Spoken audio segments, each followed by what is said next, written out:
Welcome to Motivational Humanity. You are not alone. Let me ask you something that I think you've never been asked before. When was the last time you were truly, completely alone, and it felt like relief instead of loneliness? Not the kind of alone that aches. Not the silence that follows an argument, or the empty chair at a dinner table. I mean the kind of alone where you walked through your own house, made yourself a cup of tea, sat by the window, and for the first time in a long time, you felt like you again. If you know that feeling even a little, this video is for you. Because somewhere along the way, you were quietly told that needing people is strength. That staying connected, staying available, always being there for everyone, that was the measure of a good woman, a good mother, a good friend. But nobody told you the other side of that truth. Nobody told you that knowing when to walk alone, that is not weakness. That is one of the most psychologically sophisticated things a human being can do. If you are in your 50s, 60s, or 70s right now, I want you to hear this. You have lived through things that most people only read about in books. You've raised children, some of you, while quietly falling apart inside. You've sat in hospital waiting rooms trying to look strong. You've smiled at family dinners while carrying grief nobody asked you about. You've given pieces of yourself, your time, your energy, your dreams, to people who sometimes didn't even notice.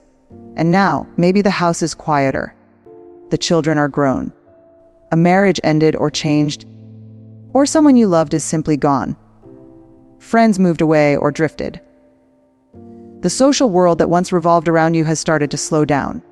And people, sometimes well-meaning people, look at you and say, "You seem so alone." They say it like it's a problem to be fixed. But here is what I want you to sit with today. What if it isn't a problem? What if this season, this quieter, more solitary season, is actually the one you were built for? What if the lone wolf in you isn't lost? What if she's finally, for the first time, free? Here is the psychology behind this, and I want you to really hear it. Loneliness is the pain of unwanted isolation. It's the feeling of wanting connection and not having it. Researchers at the University of Chicago found that loneliness activates the same neural pathways as physical pain. It genuinely hurts. But solitude, a chosen aloneness, that's a completely different experience in the brain. When you choose to be alone, your nervous system actually moves into what psychologists call a restorative state. Your cortisol levels drop. Your brain's default mode network, which is responsible for self-reflection, creativity, and meaning-making, becomes more active. In other words, when you choose to be alone, your brain starts doing the deep work it never gets to do when you're always taking care of everyone else. Think of it this way. Imagine your mind is a garden.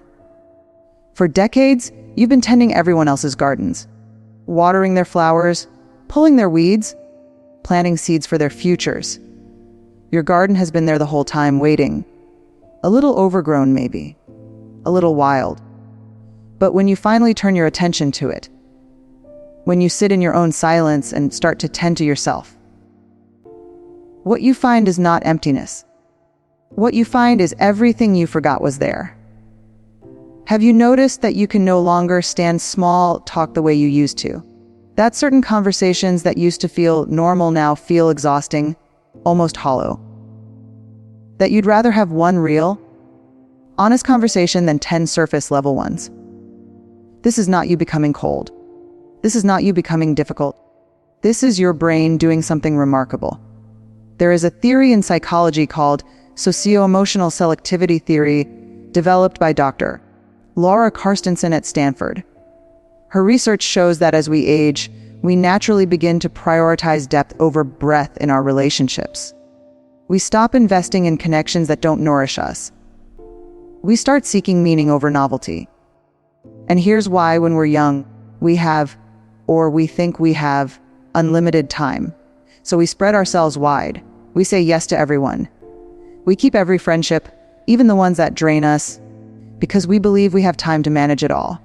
But as we move through our 50s and 60s, our internal clock shifts, not in a morbid way, in a clarifying way. Suddenly you know what matters. Suddenly you don't have the patience for pretending. One woman I heard speak about this said something that stayed with me. She said, "I used to think I was becoming antisocial. Then I realized I was just becoming honest." That's not loneliness. That is discernment. And discernment after 50 is one of your greatest gifts. I want to clear up a misunderstanding, because I think it causes a lot of unnecessary pain. Being a lone wolf does not mean you hate people. It does not mean you don't love deeply or connect fully. Wolves, in nature, and I find this genuinely beautiful, are highly social creatures. They feel profound loyalty to their pack. But there are also wolves who, by nature or circumstance, travel alone. And those wolves don't become less. They become something else more resourceful, more self-aware, more quietly powerful. The lone wolf learns to trust her own instincts. She has to. There's no one else to check with. And for women who spent decades deferring to others, asking permission before making choices, shrinking themselves to keep peace, the act of finally trusting your own instincts can feel almost radical. Here is the painful truth. Many women in this season of life are not choosing to be alone. Life made that choice for them. A divorce, a death, an estrangement, friends who disappeared during a hard season, children who got busy with their own lives. And if that's you, I'm not going to pretend that didn't hurt. But here is what I know about pain this deep: it can either close you down or it can open you up into something truer than you've ever been before. And the women I've watched walk through that kind of loss, the ones who came out the other side not bitter, but themselves, they all describe the same thing. They describe a moment of saying quietly, to no one in particular, "I am enough for this." That moment is not the end of the story. That moment is the beginning. This one is important. I want to sit here a minute. A lot of women carry, buried somewhere inside them, the wound of abandonment. It might have come from a parent who wasn't emotionally available, a marriage where you felt invisible, a friendship group that drifted away when you needed them most.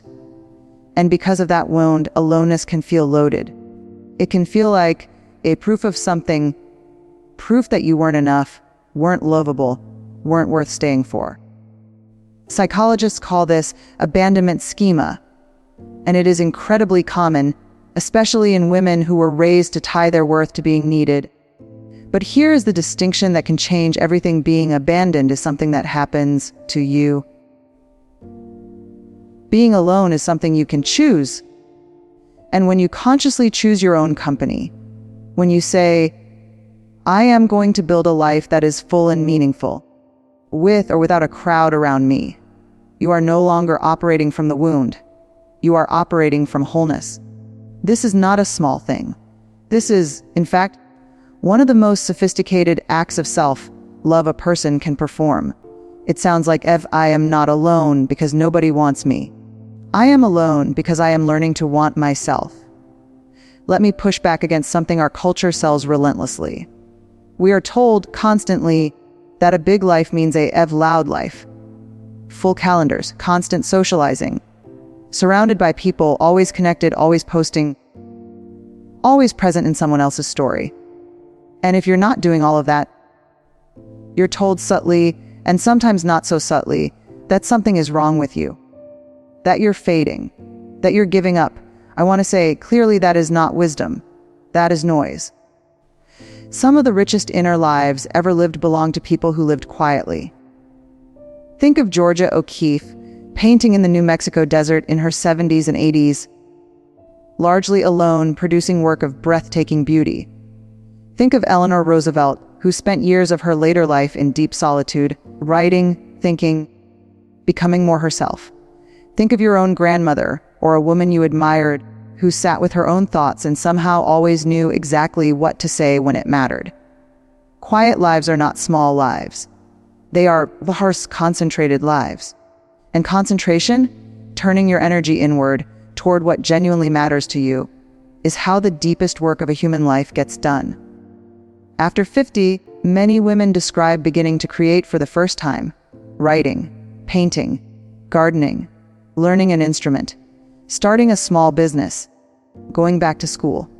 Not because anyone is watching, not for anyone else's approval, but because something inside them finally has the space and the silence to breathe. That is not a consolation prize for a life that didn't look the way you expected. That is the whole point. I want to close with something I genuinely believe. The season of life you are in right now, this quieter, more inward season, is not a diminishing. It is not the world forgetting about you. It is an arriving. You have spent 50, 60, 70 years becoming a daughter, a mother, a wife, a friend, a colleague, a caregiver. You have shaped yourselves around the needs of others, and there has been real beauty in that. Real love. But underneath all of that shaping, underneath the roles and the responsibilities and the years of putting yourself last, there is a woman who has always been there, watching, waiting. She knows things. She has been paying attention her whole life. She has been filing away wisdom in the quiet moments between all the noise. She knows what matters. She knows what doesn't. She knows herself, maybe better than she ever has. And she doesn't need a crowd to be powerful. She doesn't need to be the loudest voice in the room to have the most important thing to say. She doesn't need to be constantly surrounded to be deeply, unshakably connected to herself, to the life she has lived, to the present moment in front of her. The lone wolf does not howl because she is lost. She howls because she is here. Because the night is vast and she is alive in it. Because her voice is her own. You are not behind. You are not forgotten. You are not too late. You are, perhaps for the first time, exactly where you are supposed to be. And from here, anything is still possible. Before you go, I want to ask you something. If any of this touched something in you, if some part of what I said today felt like it was written for you, specifically for this season you're in, I want you to do one thing. Go down to the comments and type these 5 words. Asire, I am reclaiming my peace. Oh, not because it's a ritual, but because saying it, even typing it, even once, is a small act of intention. It is you planting a flag in the ground and saying, there I am here. I am still becoming. And I choose myself. I read every single comment on this channel. I see you. I want to hear from you. And if you know a woman in her 50s, 60s, or 70s who is going through a quiet season right now, who might be mistaking her solitude for failure, please share this video with her. Because sometimes the most powerful thing we can do for someone we love is to say, Ev, you are not alone in feeling alone. Thank you for being here. Thank you for choosing to spend your time with something that, I hope, treated your heart with the care it deserves. I'll see you in the next one.